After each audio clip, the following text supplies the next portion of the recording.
यहाँ तक हमने पूरा कर लिया था, यहाँ तक हमने पूरा कर लिया था। अब हम आगे बात करते हैं प्रोटीन से।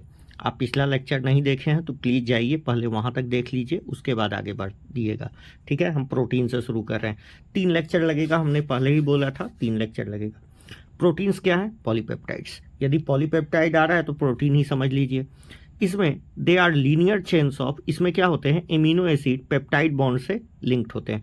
मतलब प्रोटीन कैसे बना होगा? बहुत सारा एमिनो एसिड जो बॉन्ड दिखा रहे हैं, इसको कौन सा बॉन्ड बोल रहे हैं? Peptide bond. ये पेप्टाइड बॉन्ड से लिंक हो जाता है तो क्या बन जाता है? प्रोटीन्स बनता है।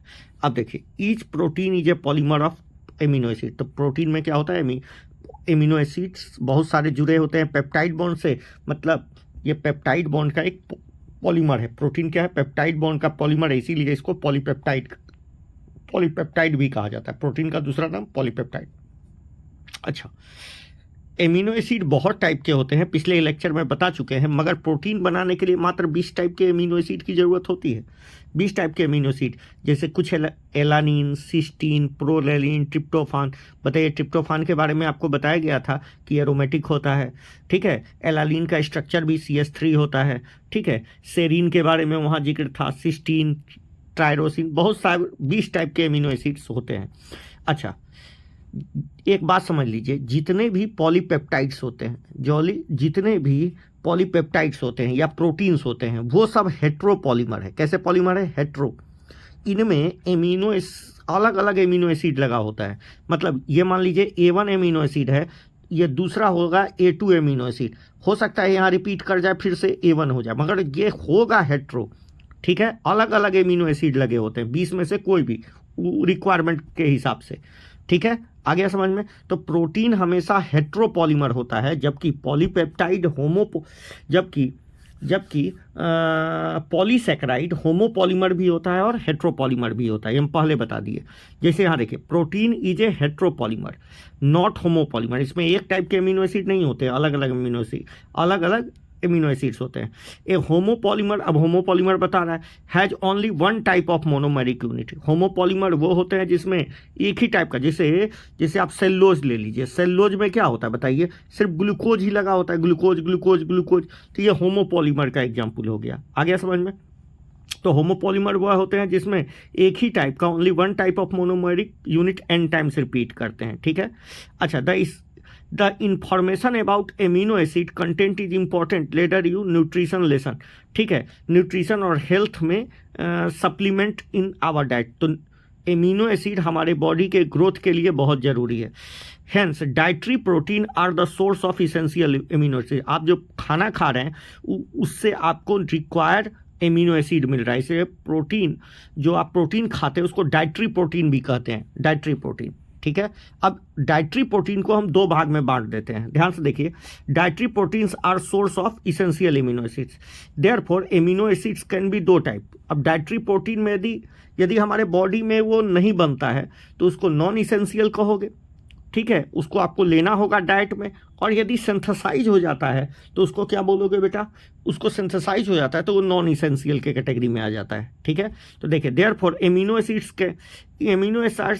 कैन बी इसेंशियल और नॉन इसेंशियल। ठीक है, amino acid essential, the latter those which मतलब बाद वाला, which our body can make while we get essential amino acid through our diet. तो देखिए, हम बता दिए, जो नॉन इसेंशियल एमिनो एसिड है उसका बॉडी में ही फॉर्मेशन हो जाता है। ठीक है, नॉन इसेंशियल का बॉडी में ही फॉर्मेशन हो जाता है, जबकि इसेंशियल आपको बाहर से डाइट के थ्रू खाना पड़ेगा।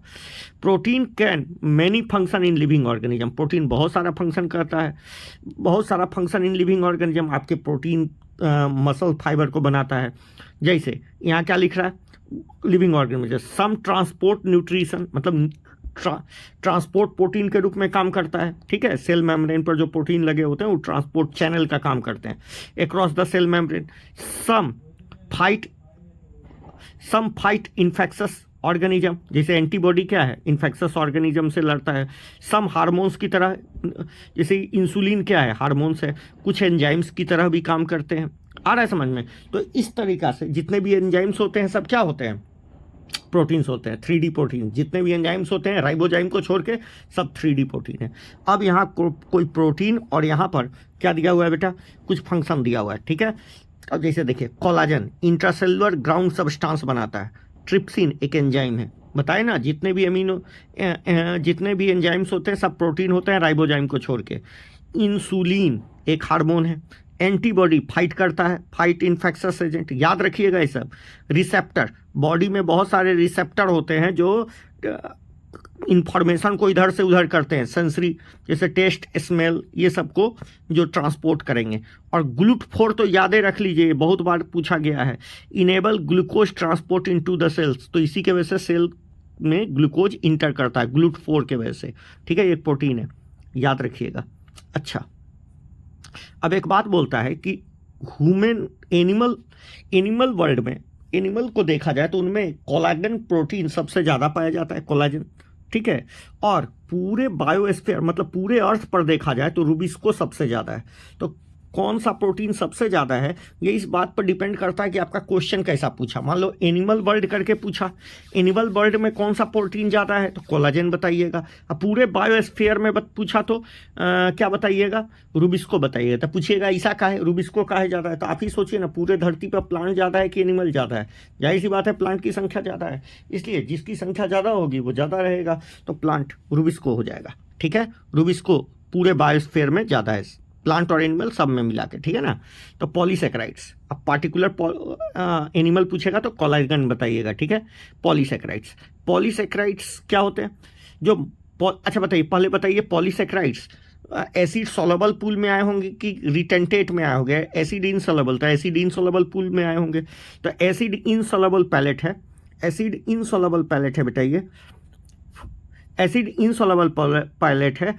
और ऑल्सो पॉलीसेकेराइड कार्बोहाइड्रेट है। और इसको बांटते किस में है, अच्छा अनदर क्लास ऑफ माइक्रोमोलिक्यूल्स, ये अनदर क्लास है माइक्रोमोलिक्यूल्स का, आ गया समझ में। मतलब पॉलीसेकेराइड एक माइक्रोमोलिक्यूल्स है जो एसिड इनसोलेबल पूल में पड़ा हुआ है, किस में पड़ा हुआ है, पॉलीसेकेराइड एक माइक्रोमोलिक्यूल्स है जो एसिड इनसोलेबल पूल में मिलता है, ठीक है, मतलब रिटेंटेट में मिलता है। Polysaccharide are long chains of sugar, ये शुगर के बने होते हैं। जैसे आप थ्रेड्स, जो कॉटन थ्रेड होता है उसको आप देखो, they contain different monosaccharides at building block, मतलब उसमें क्या होता है, ग्लूकोज होता है। थ्रेड्स में क्या होता है, different monosaccharide as a building block. For example cellulose, cotton thread mainly cellulose का बना होता है। तो पॉलीमेरिक पॉलीसेकेराइड है, मतलब सेलुलोज क्या है, पॉलीमेरिक पॉलीसेकेराइड है।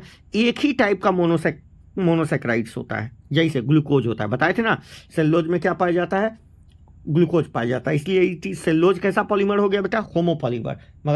मगर प्रोटीन कैसा होता है, वो हमेशा हेट्रोपॉलीमर होता है, प्रोटीन हमेशा हेट्रोपॉलीमर होता है, जबकि पॉलीसेकेराइड दोनों हो सकता है, होमोपॉलीमर भी और हेट्रोपॉलीमर भी। आ गया समझ में। अच्छा, स्टार चीजें वेरिएंट देखिए, तो पॉलीसेकेराइड के दो वेरिएंट, पॉलीसेकेराइड 3 पार्ट का होता है, मोनोसेकेराइड, डाई ओलिगोसेकेराइड और पॉलीसेकेराइड। मतलब जितने भी कार्बोहाइड्रेट होते हैं उनको 3 भाग में बांटते हैं, ध्यान से सुनो, कार्बोहाइड्रेट को 3 भाग में, मोनोसेकेराइड, ओलिगोसेकेराइड और पॉलीसेकेराइड। हम पॉलीसेकेराइड में 2 भाग बांट के पढ़ते हैं, 2 को बांट के पढ़ो, एक्चुअली में 3 को बांट दो, ज़्यादा अच्छा रहेगा। पहला हो गया कौन सा, सेलुलोज, दूसरा हो गया स्टार्च, और तीसरा होता है जिसको आप अथिक बोलते हो, क्या बोलते हो, ग्लाइकोजन, क्या बोलते हो, ग्लाइकोजन। तो स्टार्च भी एक क्या है, स्टार्च भी एक पॉलीसेकेराइड है, but variant of this, but present as a store house of energy in plant tissue. मतलब प्लांट जो होता है अपना खाना को किस फॉर्म में स्टोर करता है, स्टार्च के फॉर्म में स्टोर करता है। एनिमल हैव अनदर वेरिएंट, मतलब एनिमल भी खाना को स्टोर करता है मगर अलग वेरिएंट के फॉर्म में, ग्लाइकोजन के फॉर्म में। तो ग्लाइकोजन भी किसका बना हुआ है, ग्लूकोज का भी बना हुआ है। स्टार्च भी किसका पॉलीमर है, ग्लूकोज का ही पॉलीमर है। और सेलुलोज भी किसका पॉलीमर है, ग्लूकोज का ही पॉलीमर है। एक और क्लास है बेटे इनुलिन, जरा यहाँ देखो, ये दलिया में पाया जाता है, ये पॉलीमर है फ्रुक्टोज का। अभी तक तीनों जो देखे, सेलुलोज देखे, और किसको देखे बेटा, सेलुलोज देखे, उसके बाद सेलुलोज स्टार्च देखे, और किसको देखे, और ग्लाइकोजन को देखे। ये एनिमल स्टार्च है, ग्लाइकोजन का दूसरा नाम एनिमल स्टार्च, ग्लाइकोजन को एनिमल स्टार्च बोलते हैं, और ये एनिमल में स्टोर्ड होने वाला कार्बोहाइड्रेट है, ये एनिमल में स्टोर्ड होने वाला कार्बोहाइड्रेट है। और वैसा कार्बोहाइड्रेट का नाम बताइए जो प्लांट में स्टोर्ड होता है, तो स्टार्च। कौन सा? स्टार्च। समझ में आया? इसलिए stored house of energy in plant बोलते हैं इसको, स्टार्च को stored house of energy in plant बोलते हैं। ठीक है, आ गया समझ में? इनुलिन किसका पॉलीमर है? फ्रुक्टोज का, याद रखिएगा। इन पॉलीसेक्राइड चेन, ध्यान से देखिए, इन पॉलीसेक्राइड चेन से ग्लाइकोजन कहता है, यहां देखिए,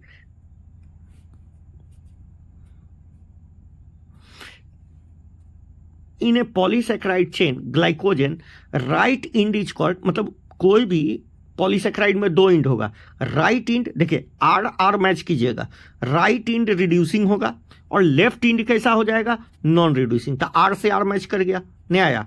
राइट इंड मतलब पॉलीसेक्राइड चेन में दो इंड होता है, कोई भी पॉलीसेक्राइड में दो इंड होता है, एक राइट इंड एक left end. Right end reducing होता है और left end non reducing end कहलाता है। ठीक है, it has branch as shown in form of cartoon. ठीक है, कार्टून में दिखाया हुआ है, जैसा दिखाया हुआ है कि ग्लाइकोजन में क्या होता है बेटा? ब्रांचिंग होता है, ग्लाइकोजन में ब्रांचिंग होता है, ग्लाइकोजन में ब्रांचिंग होता है। तो ग्लाइकोजन एक ब्रांच पॉलीसेक्राइड है। आ गया समझ में? अच्छा, starch form helical secondary structure. तो स्टार्च का जो होता है वो हेलिकल, इस तरह का स्ट्रक्चर होता है, स्टार्च का हेलिकल स्ट्रक्चर होता है, और इसी स्टार्च के हेलिकल स्ट्रक्चर में आयोडीन आके ट्रैप हो जाता है, इसलिए ब्लू कलर देता है। जबकि सेल्यूलोज जो होता है ऐसा हेलिकल सेकेंडरी स्ट्रक्चर नहीं बनाता। याद रखिएगा, स्टार्च हेलिकल स्ट्रक्चर बनाता है, जो हेलिकल स्ट्रक्चर होता है वो सेकेंडरी नेचर का होता है, जिस वजह से ये आयोडीन मॉलिक्यूल को होल्ड कर लेता है और ये ब्लू कलर अपीयरेंस देता है। मगर सेल्यूलोज ऐसा कॉम्प्लेक्स हेलिकल स्ट्रक्चर नहीं बनाता, इसलिए आयोडीन को होल्ड नहीं करता, इसलिए सेल्यूलोज निगेटिव टेस्ट देता है। तो ये पूछा जाएगा आपसे कि बताइए स्टार्च पॉजिटिव टेस्ट क्यों देता है? क्योंकि इसका सेकेंडरी स्ट्रक्चर हेलिकल होता है। आ गया समझ में? जबकि अच्छा, ये किसका कंटूर दिखाया हुआ है, किसका कार्टून दिखाया हुआ है? तो ये सेल्यूलोज का, ग्लाइकोजन का कार्टून दिखाया हुआ है। ग्लाइकोजन का देखिए ब्रांचिंग दिखाया हुआ है। ठीक है, आ गया। यहाँ 1,4 लिंकेज होता है और यहाँ 1,6 लिंकेज होता है, याद रखिएगा 1,6 लिंकेज, याद रहेगा। इसका 1 और इस ब्रांचिंग होता है 1,6 पर, और लीनियर जो चेन बनता है 1,4 पर बनता है, याद रहेगा। लीनियर चेन 1,4 पर और ब्रांचिंग 1,6 पर होता है। समझ में आ गया? तो देखिए यहाँ लीनियर है और ये ब्रांचिंग को, यहाँ वाला ब्रांचिंग को दिखाया हुआ है इस तरीके से, यहाँ से ब्रांच निकला हुआ है। आ गया समझ में? तो ये ग्लाइकोजन का स्ट्रक्चर है, ध्यान रखिएगा। आइए इसके बाद बात करते हैं प्लांट सेल वॉल भी किसका बना होता है? सेल्यूलोज का। पेपर पल्प जिस पर आप लिखते हो बेटा, वो भी कॉटन फाइबर सेल्यूलोज का ही बना हुआ है, सेल्यूलोजिक मटेरियल का ही बना हुआ है। पेपर भी, जो आप पेपर बोलते हो, वो भी सेल्यूलोज का बना है। सेल्यूलोज कहाँ से मिला? प्लांट से। मतलब समझ लो आप पेपर जिस पर लिख रहे हो वो कोई ना कोई प्लांट को ही काट के बनाया गया है। ठीक है, अच्छा, there are more complex polysaccharide. अब देखिए, अभी तक जो बात हो रहा था पॉलीसेक्राइड की बात हो रही थी, अब बात हो रही है कॉम्प्लेक्स पॉलीसेक्राइड की। याद रखिएगा, कॉम्प्लेक्स पॉलीसेक्राइड इन नेचर, मतलब कुछ कॉम्प्लेक्स पॉलीसेक्राइड भी नेचर में मिलते हैं। They have a building blocks, they have building blocks amino sugar and chemically modified sugar. इसमें या तो बिल्डिंग ब्लॉक क्या होता है इनका? एमिनो शुगर होता है, मतलब शुगर एमीन के साथ मिल जाता है, या मॉडिफाइड शुगर होते हैं, या केमिकली मॉडिफाइड शुगर होते हैं। तो जो कॉम्प्लेक्स पॉलीसेक्राइड होता है उनका बिल्डिंग ब्लॉक क्या होता है? एमिनो शुगर होता है, नहीं तो केमिकली मॉडिफाइड शुगर होता है, जैसे ग्लूकोसामीन, एन एसिटाइल ग्लैक्टोसामीन, ग्लूकोसामीन, अब ग्लूकोज में एमीन जोड़ दिया। ठीक है, तो ग्लूकोसामीन, एन एसिटाइल ग्लैक्टोसामीन। ठीक है, आ गया समझ में? एक्सोस्केलेटन ऑफ आर्थ्रोपोडा किसका बना हुआ है? ये कॉम्प्लेक्स पॉलीसेक्राइड का बना होता है, काइटिन। अच्छा, फंगस में भी तो काइटिन का बना होता है, और काइटिन क्या होता है? एन एसिटाइल ग्लूकोसामीन, ये ग्लैक्टोसा है। ये काइटिन किसका बना होता है? नाग का, नाग बाबा। एन एसिटाइल ग्लूकोसामीन, यहाँ ग्लैक्टोसा है, ध्यान रखिएगा, यहाँ ग्लैक्टोसा है, जबकि हम क्या बोल रहे हैं, ग्लूकोसा, याद रहेगा, हम ग्लूकोसा बोल रहे हैं, ठीक है। अच्छा, कहता है the complex polysaccharide are mostly homopolymer, तो जितने भी कॉम्प्लेक्स पॉलीसेक्राइड होते हैं वो होमोपॉलीमर ही होते हैं, ठीक है। आगे समझ में, मोस्टली देखिएगा, मोस्टली तो मोस्टली ऑलवेज कर देगा, दिक्कत हो जाएगा, तो याद रखिएगा जितने भी कॉम्प्लेक्स पॉलीसेक्राइड होते हैं लोगों को लगेगा वो हेट्रोपॉलीमर होते हैं, नहीं, वो होमोपॉलीमर होते हैं, ठीक है। आइए न्यूक्लिक एसिड की बात करते हैं। न्यूक्लिक एसिड की यदि हम बात करें तो देयर आर, ये भी एसिड इनसॉल्युबल पूल में मिलेंगे।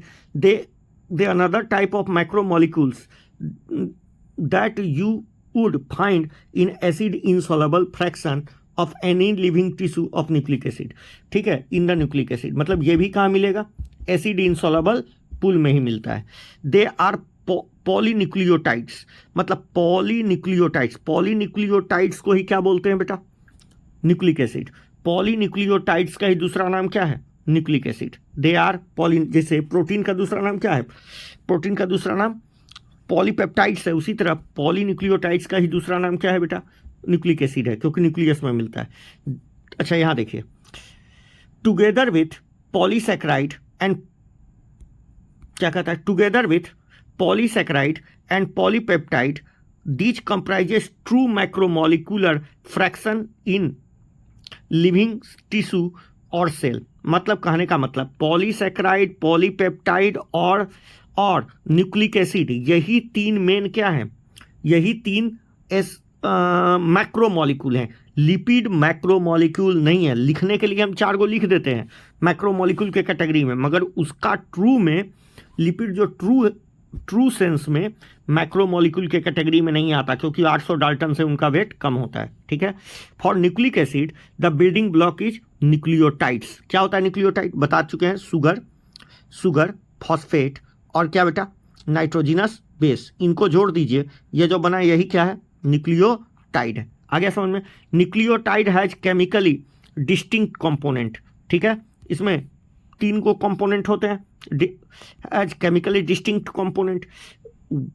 वन इज हेट्रोसाइक्लिक कंपाउंड, कौन सा होता है हेट्रोसाइक्लिक कंपाउंड, नाइट्रोजिनस बेस हमेशा क्या होता है, हेट्रोसाइक्लिक कंपाउंड होता है। सेकेंड इज मोनोसैकेराइड, कौन सा मोनोसैकेराइड, राइबोज शुगर। और third is a phosphate, third is phosphoric acid या फॉस्फेट बोलो, ठीक है, फॉस्फोरिक एसिड, मतलब 3 डिस्टिंक्ट कंपोनेंट होते हैं, किसमें, न्यूक्लियोटाइड्स में होते हैं ना।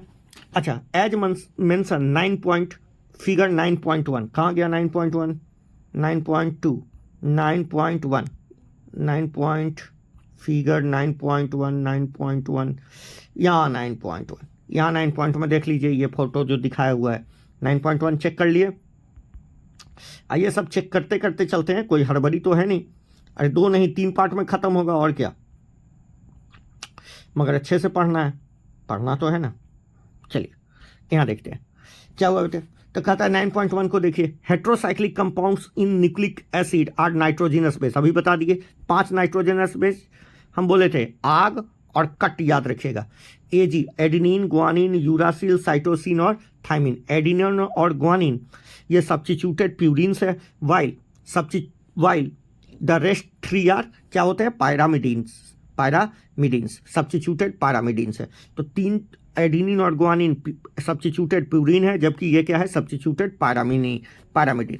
Skeletal of A skeletal heterocyclic is called purine और पायरामिडीन रिस्पेक्टिवली, मतलब उनका जो स्ट्रक्चर होता है उनको क्या कहते हैं, प्यूरिन और पायरामिडीन कहते हैं।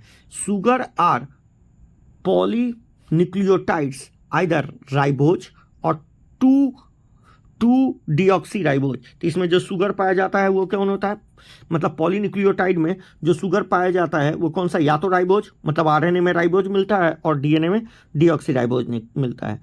ए nucleic acid contain deoxy ribose called DNA, while यदि ये राइबोज मिलेगा तो उसको क्या कहेंगे, आरएनए। समझा दिया गया। आइए अब बात करते हैं स्ट्रक्चर ऑफ प्रोटीन की।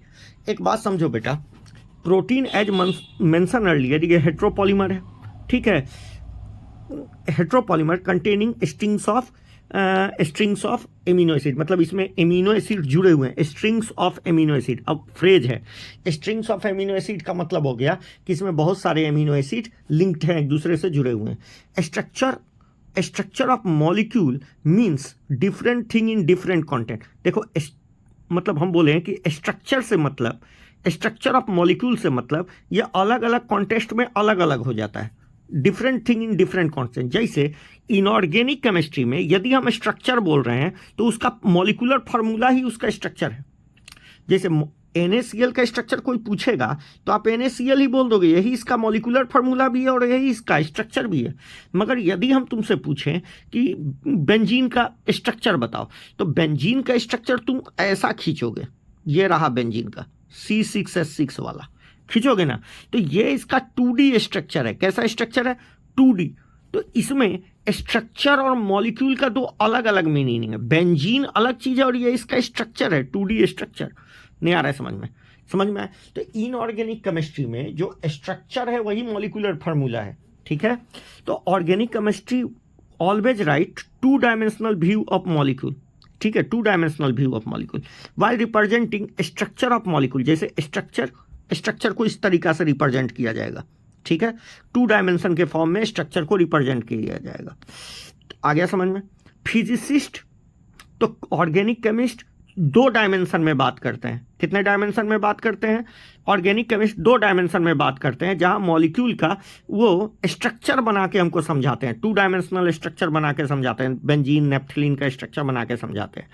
फिजिसिस्ट 3 डायमेंशन में बात करते हैं, 3 dimensional view of molecular structure की बात करते हैं, 3 डायमेंशनल व्यू देते हैं। देखो ना, 3 कंपोनेंट X Y Z बोलता है कि इधर इलेक्ट्रिक फील्ड, इधर मैग्नेटिक फील्ड तो लाइट, इधर मैग्नेटिक फील्ड, इधर इलेक्ट्रिक फील्ड तो लाइट, ऐसे चलता है।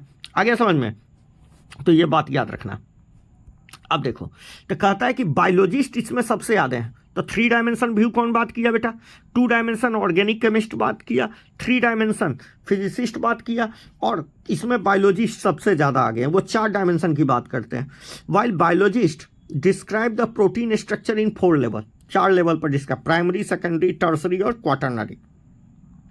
This structure of amino acid, अच्छा कहता 4 level, the sequence of amino acid, the positional information यदि जिससे मिल जाए, वो सीक्वेंस ऑफ एमिनो एसिड जिससे तुमको पोजिशनल इंफॉर्मेशन, मतलब कौन किसके आगे पीछे लगा है, वो मिल जाए तो उसको कहोगे प्राइमरी स्ट्रक्चर, ठीक है। Which is first amino, which is second, तो इसको कहोगे primary structure. Primary structure, the protein is imaginary as line left in, यदि प्रोटीन को एक लाइन में अरेंज कर दो तो लेफ्ट इंड को क्या बोलोगे? Left end represented by first amino acid, while right end last amino. Left end को फर्स्ट और राइट इंड को लास्ट एमिनो एसिड मानोगे। फर्स्ट इंड को N टर्मिनल बोलोगे और लास्ट टर्मिनल को C टर्मिनल बोलोगे। फर्स्ट इंड लेफ्ट वाले को क्या बोलोगे?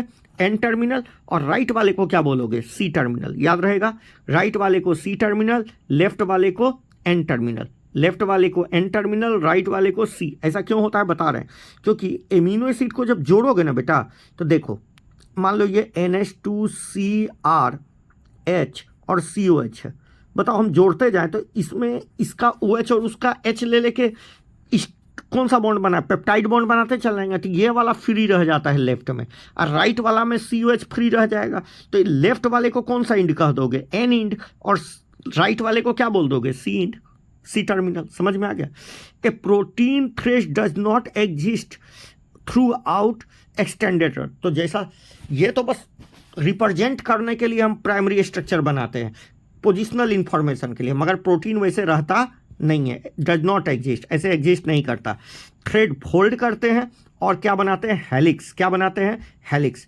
जैसा हेलिक्स आप कहाँ पढ़ते हो? जैसे रिवॉल्विंग हेलिक्स। कैसा हेलिक्स?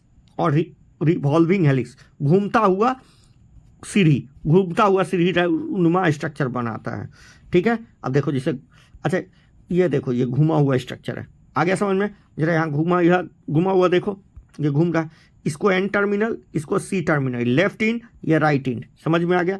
देखो यहाँ पर क्या फ्री है, देखो यहाँ पर NH2 फ्री होगा, इधर CO फ्री होगा, COH फ्री होगा। देखो ये COH फ्री है ना, COH फ्री। तो इसका मतलब ये कौन सा टर्मिनल होगा, ये C टर्मिनल, ये N टर्मिनल होगा। ठीक है, आ गया समझ में, आया कि नहीं आया समझ में? अब देखो बहुत आसान है बेटा, बहुत आसान है, कोई बहुत बड़ा बात नहीं है। ठीक है, अब यहां देखो serine, cysteine, tyrosine, glutamic acid, मान लो इसको N माना तो इसको N+1, इसको N-1, इसको N-2। ठीक है, इस तरीका से। क्लियर, कोई दिक्कत? अच्छा, ये 4 को लगाया है, बताओ इसमें पेप्टाइड बॉन्ड कितने हैं? तो 1 2 3, जितना एमिनो एसिड होगा ना उससे एक कम पेप्टाइड बॉन्ड होगा। मान लो 50 को एमिनो एसिड लगाया है तो एक कम 49 एमिनो एसिड, 49 पेप्टाइड बॉन्ड होगा। ठीक है, आ गया समझ में? अब देखो कहता है portion of helix thread, portion of protein thread are arrange in form of helix के फॉर्म में अरेंज होता है।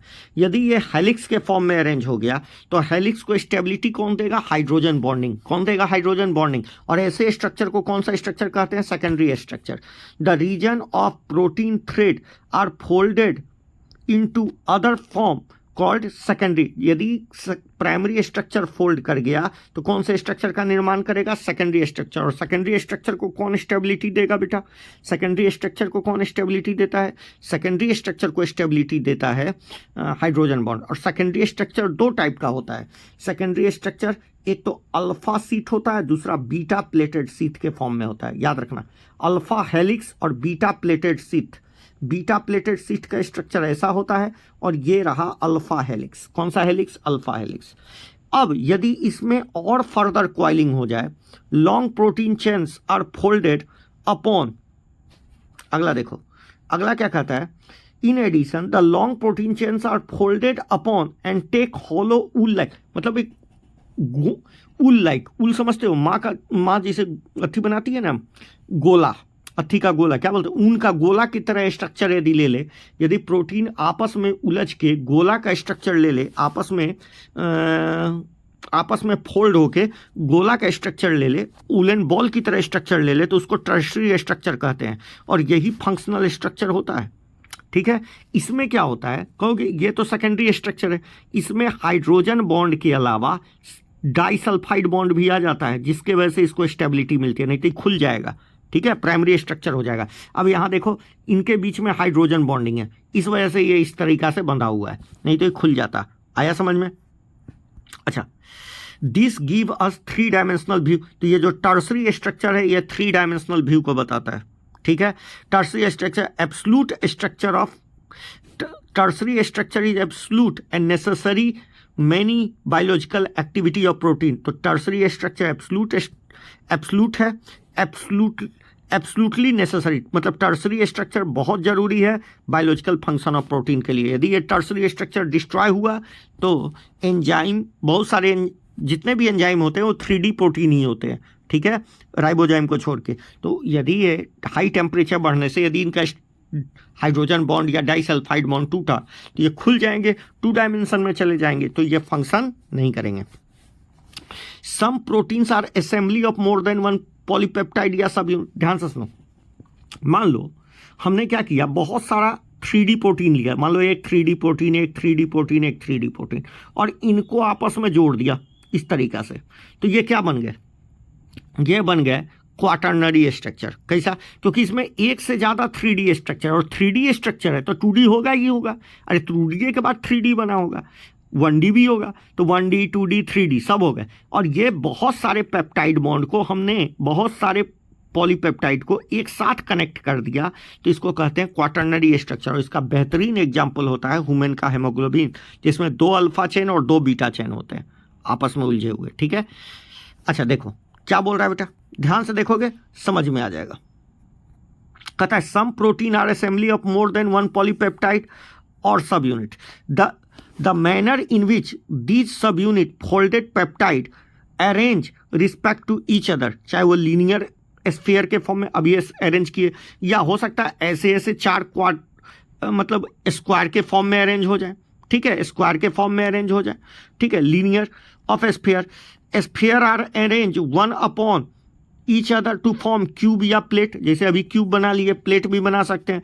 This architect protein is called quaternary structure, मतलब बहुत सारे यदि पॉलीपेप्टाइड जुड़ जाए तो उनको क्या बोलते हैं बेटा, क्वाटरनरी स्ट्रक्चर। एडल्ट ह्यूमन का हेमोग्लोबिन में 4 पॉलीपेप्टाइड सब यूनिट होते हैं। कहता है 2 ऑफ दीज आर आइडेंटिकल, मतलब 2 अल्फा और 2 beta, 2 alpha chain same structure के और 2 बीटा चेन सेम स्ट्रक्चर के। हेंस 2 सब यूनिट अल्फा एंड 2 सब unit beta together constitute human haemoglobin. जरा यहाँ देखो, ये कौन सा स्ट्रक्चर है, ये अभी बता दिए, 2D स्ट्रक्चर है, 2 डायमेंशन, और ये 3 डायमेंशनल स्ट्रक्चर है। ठीक है, 3 डायमेंशनल स्ट्रक्चर है। आइए बात करते हैं नेचर ऑफ, अब बच्चों बात करते हैं nature of bond linking monomer in A polymer, मतलब पॉलीमर में मोनोमर कैसे लिंक करते हैं। अब देखिए, इन पॉलीपेप्टाइड, जिसको आप प्रोटीन भी बोल रहे थे, एमिनो एसिड किससे लिंक होता है, पेप्टाइड बॉन्ड से। पेप्टाइड बॉन्ड में क्या होता है बेटा, C डबल बॉन्ड ONH, यही बॉन्ड को पेप्टाइड बॉन्ड कहते हैं। ठीक है, अच्छा, in which formed by carboxyl group of one amino acid react with NH2 group of next amino acid, और इसमें वाटर मॉलिक्यूल इलिमिनेट हुआ, इसका OH और इसका H गया। समझ में आ गया? ठीक है, ये एक डिहाइड्रेशन का प्रोसेस है। सिमिलरली यदि आप पॉलीसेकेराइड को देखो तो वो जुड़ा होता है ग्लाइकोसिडिक बॉन्ड से, इसमें भी डिहाइड्रेशन होता है, मगर वहाँ क्या होता है, यहाँ पर क्या हुआ बेटा, यहाँ पर 2 ग्लाइकोसिडिक बॉन्ड जुड़ा, क्या जुड़ा, ग्लाइकोसिडिक, OH और H, ग्लाइकोसिडिक बॉन्ड जुड़ा। ठीक है, ईस्टर बॉन्ड का फॉर्मेशन हुआ। ठीक है, Easter, this bond is formed between carbon and adjacent carbon of monosaccharide. अब मेरी बात कान खोल के सुन लो, पेप्टाइड बॉन्ड में एक एमिनो, मतलब एक नाइट्रोजन और एक कार्बन बॉन्ड के बीच बॉन्डिंग हुआ, जबकि ग्लाइकोसिडिक में कार्बन और कार्बन के बीच बॉन्डिंग हुआ। कार्बन और कार्बन के बीच बॉन्डिंग किस में होता है, तो ग्लाइकोसिडिक बॉन्ड में। कौन सा बॉन्ड में, ग्लाइकोसिडिक बॉन्ड में कार्बन और कार्बन के बीच बॉन्डिंग हुआ। ठीक है, O इस तरह का बॉन्ड हुआ। ठीक है, ग्लाइकोसिडिक बॉन्ड, एक का OH और एक का भी OH, दोनों का पानी निकल गया इस तरीके से। ठीक है, और यहाँ पर O से कनेक्ट हो गया, तो ऐसे बॉन्ड को कौन सा बॉन्ड बोले, ग्लाइकोसिडिक बॉन्ड। और ग्लाइकोसिडिक बॉन्ड कार्बन और कार्बन के बीच होता है, किसके बीच होता है, कार्बन और कार्बन, यहाँ साफ लिखा हुआ है। देखिए, glycosidic bond in polysaccharide, glycosidic bond, और ये भी एक डिहाइड्रेशन है, मगर ये बनता है 2 कार्बन एटम ऑफ मोनोसेकेराइड के बीच, जबकि पेप्टाइड बॉन्ड बना हुआ है कार्बन और नाइट्रोजन के बीच। आ गया, in a nucleic acid the phosphate is link to, nucleic acid में phosphate majority link to 3' carbon of sugar of 1 nucleotide and 5' carbon of succeeding nucleotide. इसको 3' 5' बॉन्ड बोलते हैं। क्या बोलते हैं, 3' 5' बॉन्ड बोलते हैं। 5' कौन सा बॉन्ड बोलते हैं, फॉस्फोडाइस्टर बॉन्ड। क्या बोलते हैं, फॉस्फोडाइस्टर बॉन्ड। ठीक है, तो देखिए क्या बोलता है, in a nucleic acid phosphate moiety link with 3 carbon of 1 sugar of a nucleotide and 5 carbon of sugar of succeeding nucleotide। बताए थे ना, जैसे ये देखो, ये शुगर है, ये फॉस्फेट है, तो ये 5 से जुड़ा हुआ है, ये शुगर है, ये फॉस्फेट है, तो ये 5 से जुड़ा हुआ है, मगर ये इससे जब जुड़ेगा तो किससे जुड़ेगा बताओ, 3 से, इसके 3 कार्बन से जुड़ेगा, तो ये बॉन्ड को कौन सा बॉन्ड बोलोगे, ये भी फॉस्फोइस्टर। मगर ये बॉन्ड को यदि 2 न्यूक्लियोटाइड को जो कनेक्ट कर रहा है तो इसको फॉस्फोडाइस्टर बॉन्ड ना बोलोगे, यहाँ से लेके यहाँ तक ना नाम बोलोगे, तो 3' 5' फॉस्फोडाइस्टर बॉन्ड आ गया। तो फॉस्फोडाइस्टर बॉन्ड किसको कनेक्ट किया, 2 न्यूक्लियोटाइड को, वही वाला बात बोल रहा है। तो एक शुगर के तो 5 से कनेक्टेड है, एक शुगर के 5 से कनेक्टेड है। ठीक है, मगर दूसरे शुगर के किससे कनेक्टेड होगा, 3 से। समझ में आ गया? अब देखो यहाँ तो कहता है 3' 5, हाँ अच्छा, कहता है फॉस्फो, और ये कैसा बॉन्ड है, ईस्टर बॉन्ड। ठीक है, the bond between phosphate and hydroxyl group of sugar is a ester bond, phospho ester bond. ठीक है, phospho ester. As one can either इसको कौन सा बॉन्ड बोलोगे, फॉस्फोडाइस्टर बॉन्ड। तो फॉस्फोडाइस्टर बॉन्ड दो न्यूक्लियोटाइड को क्या कर देता है बेटा, कनेक्ट कर देता है। फॉस्फोस्टर बॉन्ड तो एक न्यूक्लियोटाइड में होता है और फॉस्फोडाइस्टर बॉन्ड दो न्यूक्लियोटाइड को कनेक्ट करने के काम में आता है, जिसको हम ज़्यादा अच्छा 3'5' फॉस्फोडाइस्टर बॉन्ड बोलते हैं। आ गया समझ में? चलिए अब देखिए, कहता है nucleic acid exhibit wide range of secondary. Nucleic acid का जो स्ट्रक्चर हम दिखाया जाता है, जो आपको वाटसन एंड क्रिग ने दिखाया था, वो 2D स्ट्रक्चर ही होता है, सेकेंडरी स्ट्रक्चर होता है। For example secondary structure exhibited by DNA by famous Watson और Crick model. This model DNA double helix के फॉर्म में दिखाया जाता है, मतलब दोनों जो पॉलीन्यूक्लियोटाइड का जो चेन होता है वो एंटी पैरेलल होता है, एक 3 से 5, एक 5 से 3 तो दूसरा 3 से 5, रन अपोजिट डायरेक्शन। ठीक है, इसमें शुगर फॉस्फेट बैकबोन बनाता है और नाइट्रोजनस बेस प्रोजेक्ट होता है अंदर की ओर, परपेंडिकुलर टू बैकबोन और अंदर की ओर। आग जो होता है 1 स्टैंड कंपल्सरी बेस पेयर। अच्छा, ए और जी जो होता है, ए किससे पेयर करता है, टी से, और जी किससे पेयर करता है, सी से, कंप्लीमेंट्री से पेयर करता है। अच्छा, 2 हाइड्रोजन बॉन्ड ए और टी के बीच में मौजूद होते हैं और 3 हाइड्रोजन बॉन्ड जी और सी के बीच में प्रेजेंट होते हैं। द स्टैंड्स अपीयर मतलब हेलिकल स्टेयर, मतलब ये घुमा हुआ सीढ़ी की तरह नजर आता है, जिसमें जो हर एक स्टेप्स होते हैं इज रिप्रेजेंटेड बाय बेस। हर एक स्टेप जो होता है सीढ़ी का वो किसको रिप्रेजेंट करता है, बेस पेयर को रिप्रेजेंट करता है। याद रखिएगा, बेस पेयर को रिप्रेजेंट करता है। ठीक है, at each step of stand runs 36 degree, मतलब एक स्टैंड दूसरे स्टैंड से 36 डिग्री के एंगल पर होता है। ठीक है, 1 full turn off helix 10 steps होते हैं, मतलब 10 बेस पेयर होते हैं। जैसे एक सीढ़ी में घुमा दो सीढ़ी को, तो इसमें 10 बेस पेयर होंगे। इसमें कितने बेस पेयर होंगे, यहाँ से यहाँ से यहाँ से यहाँ तक 10 बेस पेयर होंगे। ठीक है, अच्छा, the attempt of drawing diagram the pitch would be 34 angstrom. कितने का होता है, ये जो डिस्टेंस होता है ये 34 एंगस्ट्रम का होता है। तो यहाँ 34, इन दोनों के बीच 3.4 एंगस्ट्रम का डिस्टेंस हो जाएगा। द राइज पर बेस पेयर कितना, 3.4, यही ना बताए, 2 बेस पेयर के बीच कितने का डिस्टेंस होगा, 3.4। और एक पिच यहाँ से, मतलब ये कंप्लीट टर्न को पिच बोलते हैं, तो यहाँ से यहाँ कितना हो गया, 34 एंगस्ट्रम। ठीक है, अच्छा,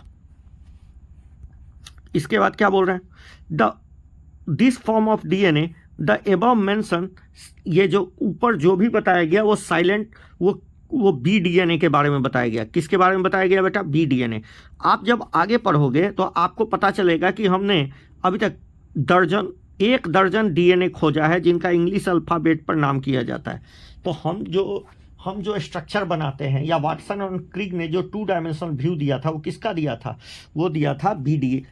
कौन सा डीएनए, एक से ज़्यादा दर्जन ऑफ डीएनए है। ठीक है, डीएनए का आज तक डिस्कवरी हो चुका है, और 1 दर्जन से ज़्यादा, मोर देन 1 डजन।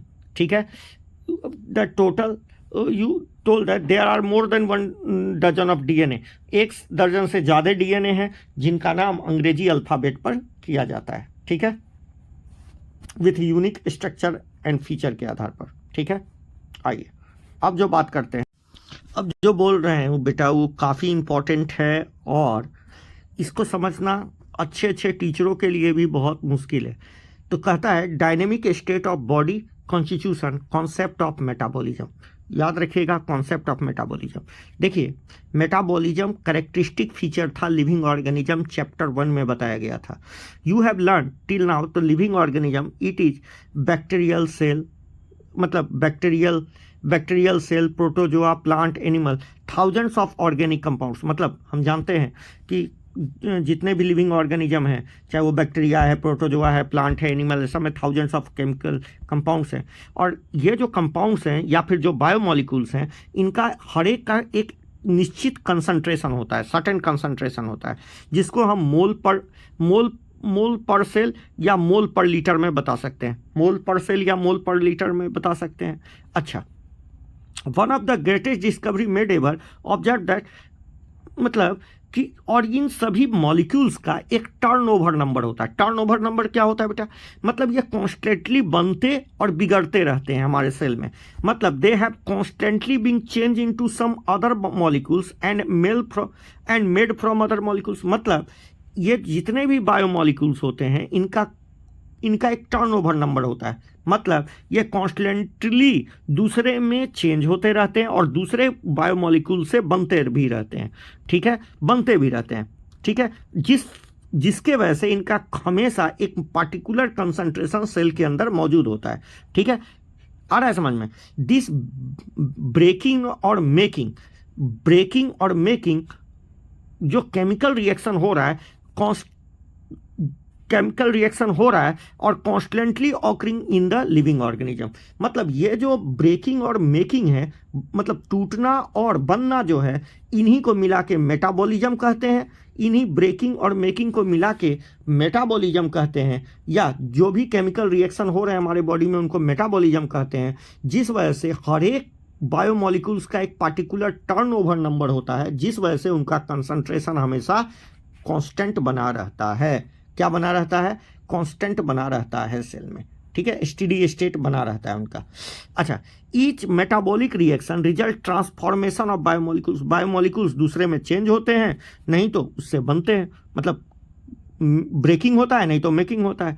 अच्छा, जैसे यहाँ देखिए कहता है, जैसे फ्यू एग्जांपल, मेटाबॉलिक ट्रांसफॉर्मेशन है जिसमें मेटाबॉलिज्म होता है, बदलाव होता है, या तो मेकिंग होगा नहीं तो ब्रेकिंग होगा। जैसे removal of CO2 from amino acid making amino acid. यदि हम एमिनो एसिड से CO2 निकाल दें तो वो एमीन में चेंज हो जाता है, ठीक है। तो removal amino group in A nucleotide base, ठीक है, removal of amino group in A nucleotide base, hydrolysis of glycosidic bond, disaccharide मिलता है। अब मेरी बात ध्यान से सुनो। जैसे हम क्या बोल रहे हैं कि जैसे हम CO2 को निकाल दें एमिनो एसिड से तो एमिनो एसिड चेंज हो जाएगा एमीन में, ठीक है, एमीन में चेंज हो जाएगा। हाँ, amino acid, removal of amino group in A nucleotide base, removal of amino group in A nucleotide base, amino group को निकाल दें न्यूक्लियोटाइड बेस से। हाइड्रोलिसिस ऑफ ग्लाइकोसिडिक बॉन्ड, यदि हाइड्रोलिसिस कर दें, हाइड्रोलिसिस ऑफ ग्लाइकोसिडिक बॉन्ड करें इन ए disaccharide तो वो मोनोसैक्राइड में चेंज हो जाएगा। तो इस प्रकार we can list thousands of such example. मतलब ऐसे हम एग्जाम्पल बहुत सारे दे सकते हैं जिसमें मेटाबॉलिक ट्रांसफॉर्मेशन हो रहा है। तो एमिनो एसिड से CO2 निकाल दे बेटा तो वो किस में चेंज हो जाएगा? एमीन में। Removal of amino group in nitrogenous base, ये भी किसका एग्जाम्पल है? मेटाबॉलिक ट्रांसफॉर्मेशन का एग्जाम्पल है। हाइड्रोलिसिस ऑफ ग्लाइकोसिडिक बॉन्ड, यदि हाइड्रोलिसिस करेंगे ग्लाइकोसिडिक बॉन्ड का, डाइसैक्राइड, यदि डाइसैक्राइड का हाइड्रोलिसिस करेंगे तो ग्लाइकोसिडिक बॉन्ड टूट जाएगा और मोनोसैक्राइड में चेंज हो जाएगा। जैसे सुक्रोज को तोड़िएगा तो क्या मिल जाएगा? ग्लूकोज प्लस फ्रुक्टोज मिल जाएगा। Majority of metabolic reaction does not occur isolated. मतलब ये जितने भी मेटाबॉलिक रिएक्शन बॉडी में हो रहा है, मतलब ब्रेकिंग और मेकिंग हो रहा है, ये अकेला नहीं चलता, ये हमेशा लिंक्ड होता है एक दूसरे से। In other word, metabolites are converted into each other in a series of link reaction called metabolic pathway।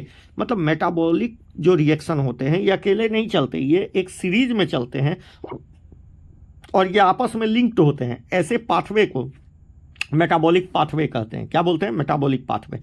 इसको तुम वैसे समझो जैसे मेटाबॉलिक पाथवे ऑटोमोबाइल ट्रैफिक की तरह है हमारे जीवन में। कुछ लीनियर होते हैं, लीनियर का एग्जांपल बताओ। लीनियर जैसे ग्लाइकोलिसिस लीनियर है। सर्कुलर का एग्जांपल बताओ। क्रेब साइकिल सर्कुलर है। तो कुछ मेटाबॉलिक रिएक्शन अकेला नहीं चलता, ये बहुत सारे रिएक्शन मिलके चलते हैं और इनको मेटाबॉलिक पाथवे कहते हैं। क्या बोलते हैं?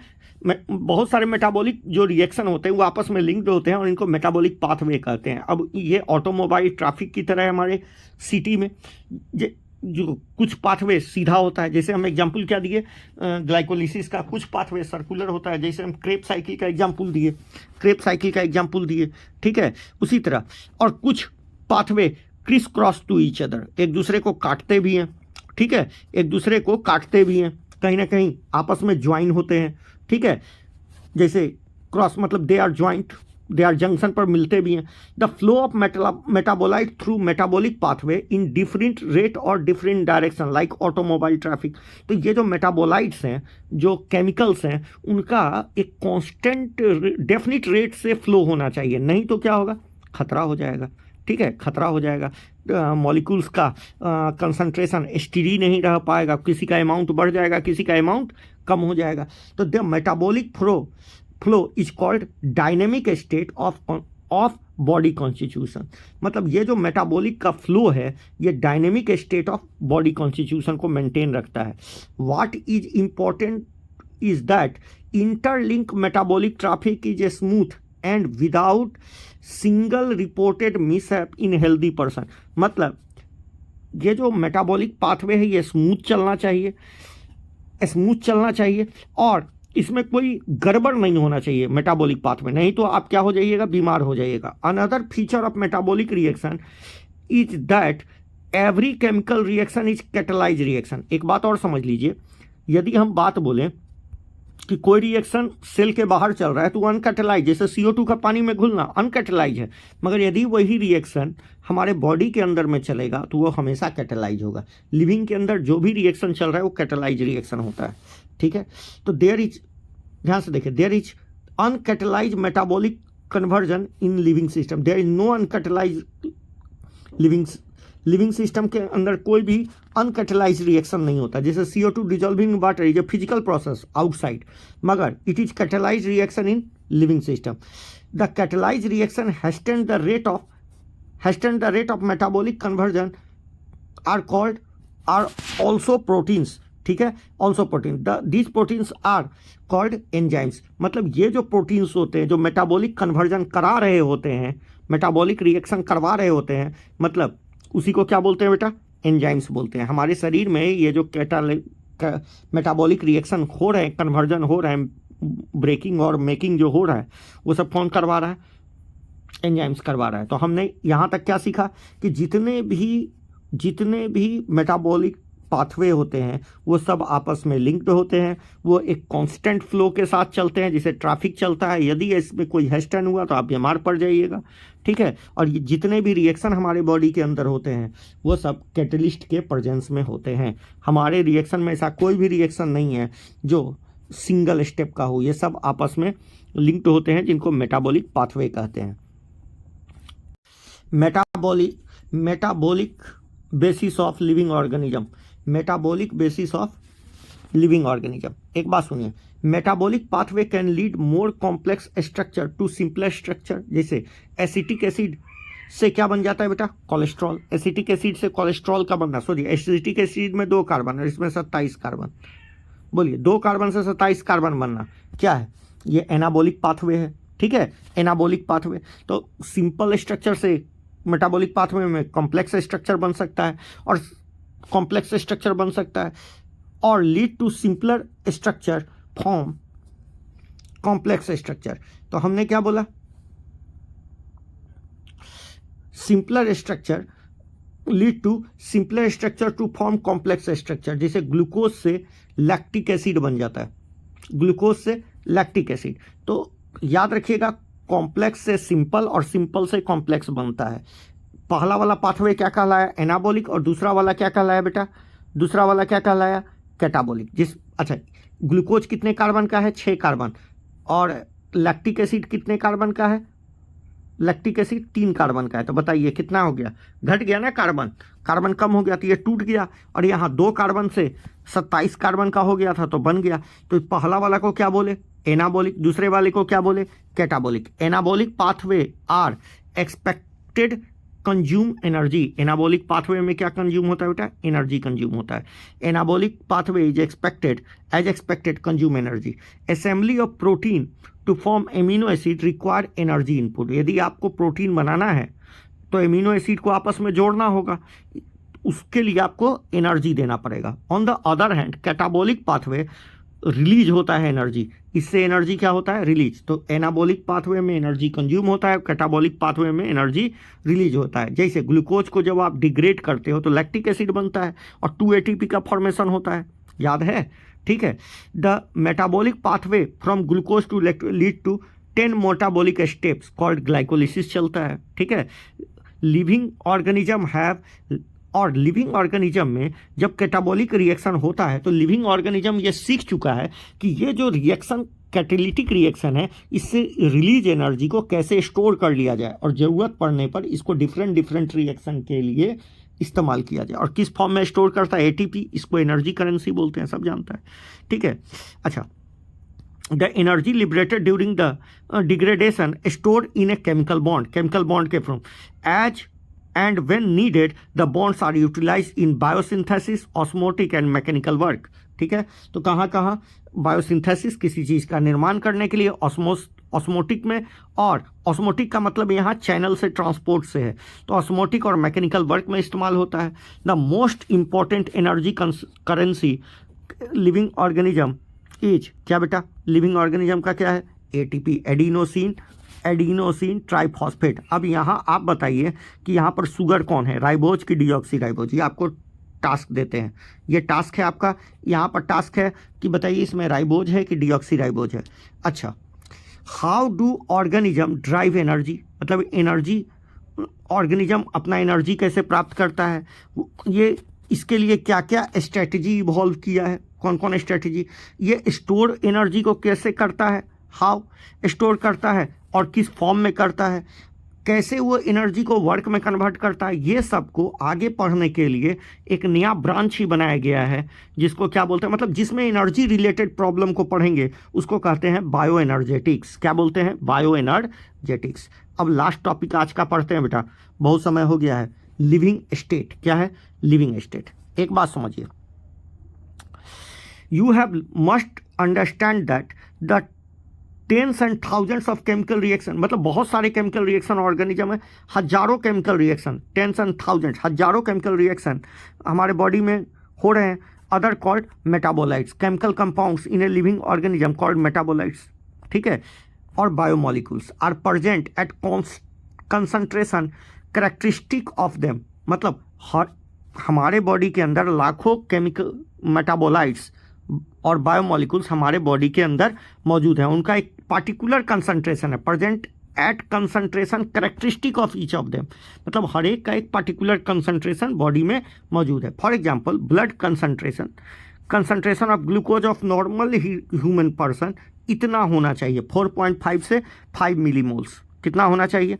वाइल हार्मोन्स नैनोग्राम्स में चाहिए, नैनोग्राम्स पर ml में चाहिए। अब बताइए नैनोग्राम से ये हो जाए मिलीग्राम, माइक्रोग्राम, तो बताइए बढ़ जाएगा ना?